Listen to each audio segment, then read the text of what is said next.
আসসালামু আলাইকুম। আজকে আমি আপনাদের সঙ্গে খুব নরম তুলতুলে চিতই পিঠা রেসিপি শেয়ার করছি। আর দেখুন, তার জন্য আমি আমাদের যে বাড়ির ভাত খাওয়ার যে চাল, সেই চাল রাত্রিবেলা ভিজিয়ে রেখে দিয়েছিলাম। সারা রাত্রি ভেজানোর পরে সকালে জল দিয়ে বেটে নিয়েছি।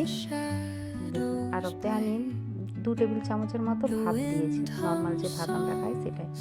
একসঙ্গে বেটে নিয়ে দেখুন, ওতে আমি জল অ্যাড করে ওর কনসিস্টেন্সিটা আপনাদেরকে দেখাবো।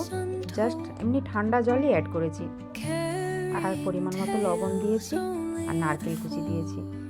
এভাবে মিক্স করে নিয়ে পিঠেগুলো আমি করে নিয়েছি। আর সরাটা যেহেতু একদম নতুন, তো ওতে একটু তেল ব্রাশ করতে হয়েছে। পরে দেখলাম যে ওতে আর কোনো তেলও দিতে হয়নি, নিজে থেকেই উঠে যাচ্ছে। খুব সুন্দর পিঠেগুলো হয়েছিল। আপনারা যদি এইভাবে করেন, খুব সুন্দর টেস্টের নরম তুলতুলে পিঠে করে নিতে পারবেন। এই যে দেখুন, কত জালিদার সুন্দর নরম তুলতুলে পিঠে হয়েছে।